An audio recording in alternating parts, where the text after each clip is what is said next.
4:47 to play. Hurts in the gun. On first down, he goes to Barkley. He breaks a tackle. He's on his way. Here he goes. He's at the 40, 30, 20, 15, 10, 5. Touchdown! Saquon Barkley, 78 yards. That'll lock it up. Boy, he is a special football player. You know, that little jump cut to the left side and then that little burst. He knew at that point that no one was going to catch him. Say who? Hey, y'all. Today, of course, it's Matt Rogers on the Honorable Mention podcast, which is a Philly sports podcast. We're here today to recap the Philadelphia Eagles beating the Los Angeles Rams in the divisional round. We have OJ Spivey here, who's customarily in the locker room after the game, here to give us some of the insights from inside the locker room. Off air, OJ, we were talking about one of those. It was that the climate, the precipitation, the snow was way more impactful on the game than the Eagles had expected. Can you go into that a little more? Yeah, and just from a personal standpoint, and as I was watching from the press box, it really seemed like, and it appeared that fans had the perception that the Eagles really struggled today, whether it was mistakes or maybe undiscipline or something along those lines. It seemed to me that they were having trouble more than I thought with the elements. And when I went into the locker room and I interviewed Devonta Smith and Darius Slay, they confirmed it, because I basically asked them what the conditions were. And, I was just asking as a casual question. But first thing Devonta said to me was, he said he couldn't stop, he couldn't see. He said it was rough out there. So, and he had a few catches in that game, but also with Darius Slay, he said it was really hard for him to backpedal as he usually does, on just a regular Can't surface. plant. Yeah, can't plan, can't backpedal. And he had a pretty good game. Other than that, I know he gave up, I think, the one touchdown. But he had a pretty good game because he had a lot of passes defense, I believe. At least maybe 3 or 4. But it seemed like they really struggled with the elements, even though Saquon Barkley had a phenomenal day. But like more so in a passing game, just everything just seemed off. Jalen looked off and all, even though he was very efficient. But, we saw that he took the unacceptable safety. I don't know what he was looking at or he was trying to do. I wasn't able to stay for his press conference. If he had one, I'm not even sure if he had one at this point because I'm just pretty much still getting in. But everything was off. And from what I saw, they really have to, for one, I do maybe want to blame it on the elements, but even if they, have another bad weather game and Washington comes in here next week, they really have to clean things up. And I know Nick Sirianni says that every week, players say that but they really have to clean things up because not to even call it beat. Right, not even to call it cliche, but the Commanders, they literally have nothing to lose at this point. I mean, they've already exceeded expectations. They'll come in here throwing haymakers. They'll probably say, why not? Right, exactly. They'll come in here with a puncher's chance. Because I thought the Eagles would take care of the Rams pretty much, including these elements. And one thing that disappointed me the most was, and I don't know if this was Fangio's call, and again, I still have to get all the notes and all the transcripts and everything from the press conferences today. But not the last drive, but the drive before, where the Rams cut it to, what was that, 6 points, made it 28-22, and they scored that touchdown. I don't know what possessed the Eagles to go in some type of soft coverage prevent defense Oh my gosh. and let Matt Stafford just go right down the field. I mean, I you thought have Fangio all wouldn't do it. I was like, right. no, Fangio won't do that. You had Saquon Barkley.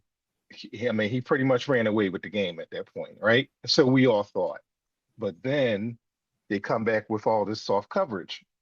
And I can't believe that I couldn't believe that they were just letting Matthew Stafford just march down the field and just say, okay, maybe time is on our side, what have you. But some of the coaching decisions were questionable for me. And again, I don't want to downplay this because Eagles are, I don't want to nitpick, I should say, because the Eagles are back in the NFC Championship game for the second time in 3 years. And It's at home, thanks to the Commanders. But, they're going to come in here and, they're going to want to, take names, ask questions later, however you want to call it. So Jayden Daniels is probably playing the best out of all the quarterbacks left now. And I just saw some of that. I just saw some of the Baltimore Buffalo game, and we saw Kansas City and Kansas City and Houston yesterday, and of course Washington upsetting and murdering Detroit. Mm-hmm. And Jayden Daniel kind of stands out as the hottest quarterback who's in this Final Four. I do want to say, all right, he is hot. He's playing well. Mm-hmm. That Lions defense was cruising for a bruising all year. We've been talking about this. Oh yeah, it is tissue paper, and they were hanging on by a thread. You're right. You're right. I don't want to downplay, and for anybody, especially because they're about to be the Eagles' next opponents, I don't want to act and like they're not. That's going to be all that you're going to hear for a while all this week. Because I live in the DMV for the listeners. It's exciting for them, but yeah, absolutely. I mean, they ran into the Detroit Lions, who allowing people to run up into their stadium, get 35-40 all year. At a certain point, that wasn't going to hold up. At a certain point, Jared Goff wasn't going to be able to hold up. So absolutely. Just to the hotness aspect, I think a lot of quarterbacks could have went into Detroit and put 40, except for Kirk. Whether you win or lose, you probably could have put 40 or at least 35 up there. Exactly. Whether your defense held up to not give up 60, that's with all the trick plays. Well, here's the thing that I read. It was a stat to where the Detroit Lions, I believe, are the only team in NFL history to lose back-to-back playoff games while scoring 30 plus. You're the only team to lose two, I don't know if it's back-to-back or two playoff games where they scored 30 points and still lost the game.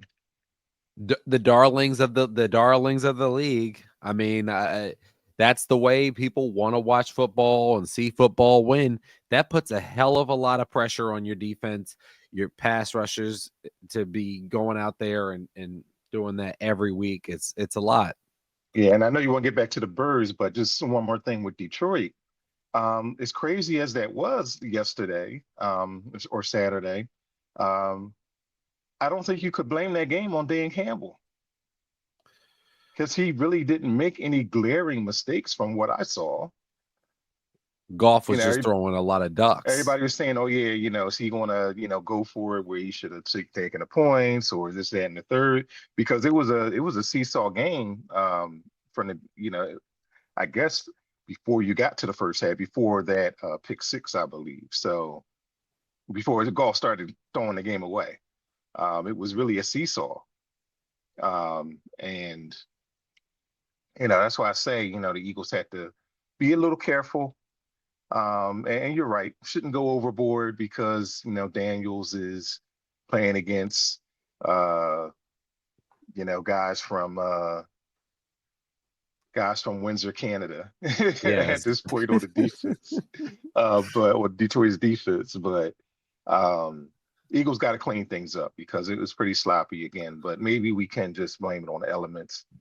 I don't expect another. I have looked at the forecast. I don't expect another snowstorm, but it got really bad out there because Jalen was even in throwing well before it started coming down. yeah, I think he was 6 or 7 or something like that to start off the game in the first quarter. yeah, And he completed 3/4 of his passes. yeah, and it's just where he went wrong was where he took way too many sacks. I don't think all of them were on Yes. him. Yes. Because it was one play where Becton just was like a turnstile, but then again, Becton broke loose Saquon Barkley on his first touchdown. So, it's a little we call ebbs and flows with the game. But I think they'll be okay. You got to assess the damage, the collateral damage.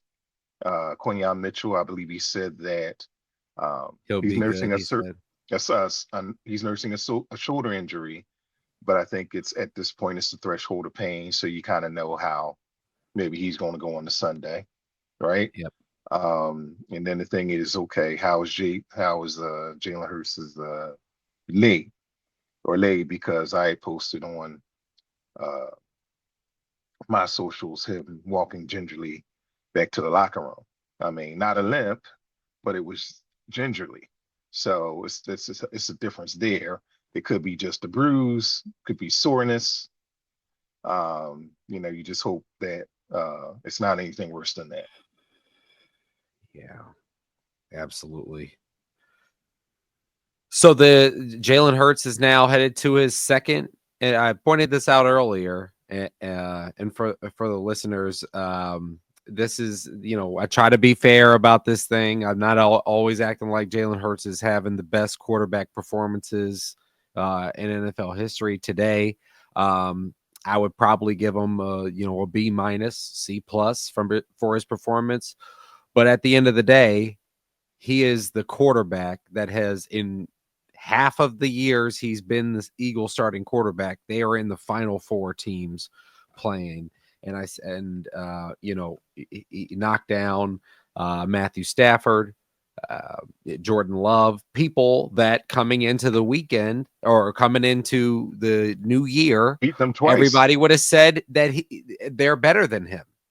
Yeah. I mean, it was some silly thing on one of the shows where they had him ranked as the 8th best quarterback coming into the worst this divisional of the divisional weekend. round. They made him the worst, resoundingly across the board.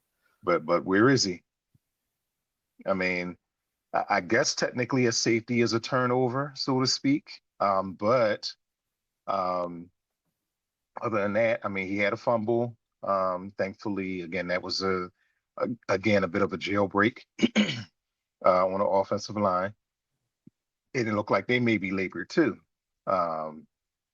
I didn't get to talk to any of those guys because I get to talk to Beckton every now and then. But it was a lot going on, and I think was the score closer than it needed to be? Yes. But then again, I think the elements affected both teams, and I usually don't have time. I can get into the visitors' locker room if I wanted to, but usually by that time and everything, all the Eagles players will be gone and all of that. And I know they're trying to get to the bus and get back to the plane and get to the airport and everything. But I would guess that it was probably rough for the Rams too, but they hung in there. But bottom line is, Eagles are moving on, like you said. Half of Jalen's starting career, he's in the Final Four, and it's something to be said about that. And I think they'll have a good, tough week of practice. Probably shouldn't overkill it, or maybe overthink themselves, saying, "Oh yeah, you played so mediocre and you kind of got by." Got by a touchdown I'll say that. They got by a touchdown. All this talk, Matthew Stafford. Yeah. Earlier in the year, one of the things that I talked about in the preview of the game against the Rams in Week 12 was that people were talking about Matthew Stafford like he's a surefire Hall of Famer, all of that. So yeah, we had that discussion. We did, and and he's that old crafty vet. But you see that he turned the ball over also in the same weather. Well, I'll put it this way: defense did what they had to do. They had key stops. They forced turnovers. They bailed the offense out on a couple times. And how about Jalen Carter, man? I mean, that late, unreal. He's unreal. That late game sack. Also, he forced a fumble on Kyron Williams that I believe Isaiah Rodgers almost ran back to the house. Yes. So, yes. I mean, he's literally, no pun intended, he's literally a one-man wrecking crew. Absolutely. And, I mean, these are games that what they drafted him for, basically. Yeah. Because, when it's tough, when the elements are what they are, or even when, you're just playing straight up. I mean, he's a difference maker on his team, on his defense, and in the league. And I thought it was a travesty that he wasn't named first team All-Pro. I know it's a lot of great players in the league, but I thought he should have been first team All-Pro. He's getting to the point and where he's going to start getting into conversations, getting votes for Defensive Player of the Year.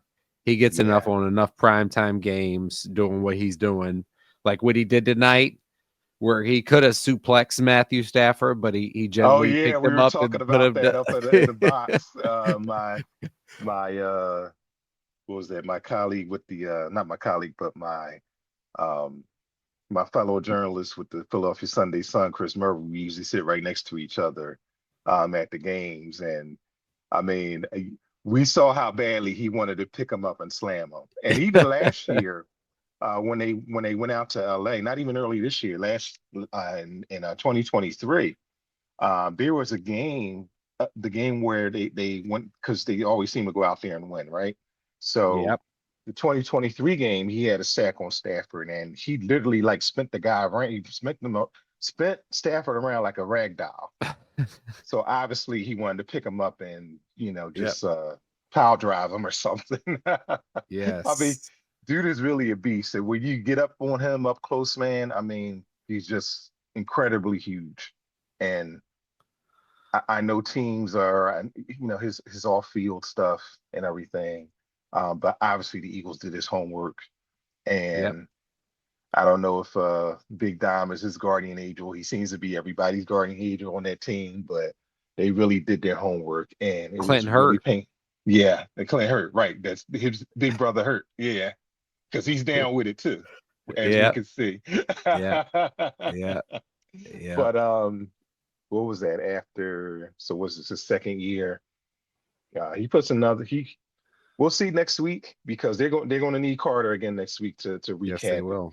And they lost Cosme today. I don't know how well he's feeling, but Cosme, offensive lineman for the Washington Commanders.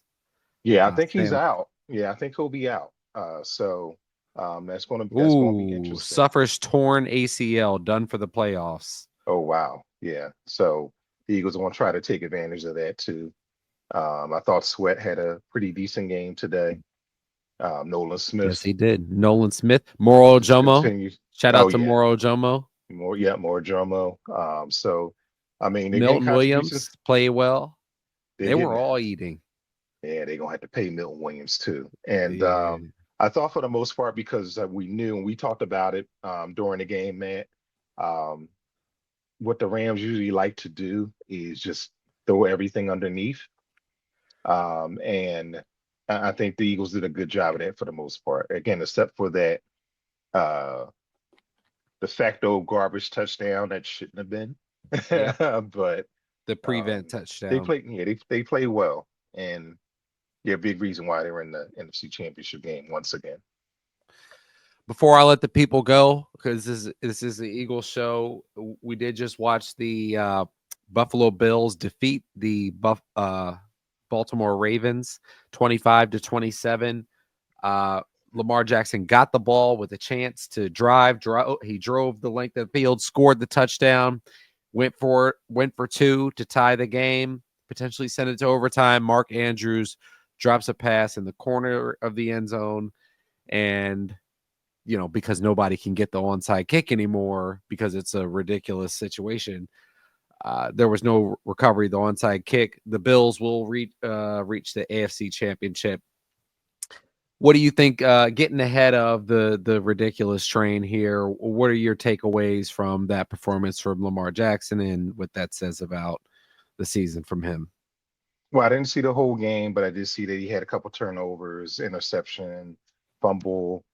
I mean, when you get on that stage and you're going toe-to-toe with a quarterback that everybody and their grandmother is trying to compare you to, and who thinks that you stole Josh Allen's MVP, you had to take care of the football. And, the playoff woes continue. It's unfortunate because I think most of us root for Lamar Jackson, and I love him as a player. I mean, most times he's unstoppable. But you have those turnovers, and then also what really killed him in the second half is where he found Mark Andrews across the middle for an important first down. He makes the first down, but then Andrews gets stripped. So that was probably just as egregious, more egregious than dropping the two-pointer. Absolutely. The fumble, because they could have been rolling. It's a totally different game because they were on their way for a go-ahead touchdown there, and that would have put a lot more pressure on Buffalo. But I mean, great teams have to be able to overcome mistakes, and that's what I'll say about the Eagles, because they seem to be good enough to where they can still prevail if they're not playing their best. I mean, they didn't turn the ball over today. That helps. But you see that they weren't playing their best offensively. And, of course, A.J. Brown dropping that beautiful pass from Jalen Hurts. Oh. I mean, Brown catches that pass, we're totally different game. We can't act like they didn't win, right? But I think at that point, you would have all the momentum going into the half, and they probably would have run away with the game much earlier than they did. Absolutely.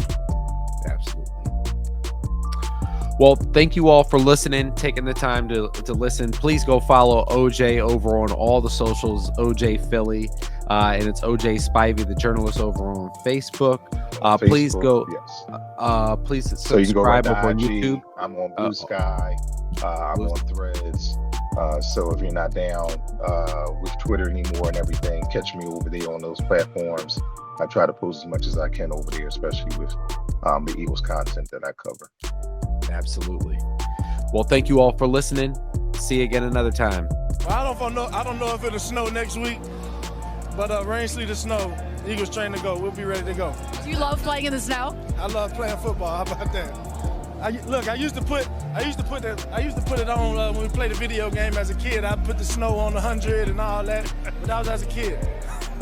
And now you get to host next weekend. I mean, what does that mean for the team and for all these fans? Well, it comes through Philly. That means everything for this city, this team, and we got everything we want in front of us, taking it a game and a day at a time, but we'll go enjoy this one and move on to the next.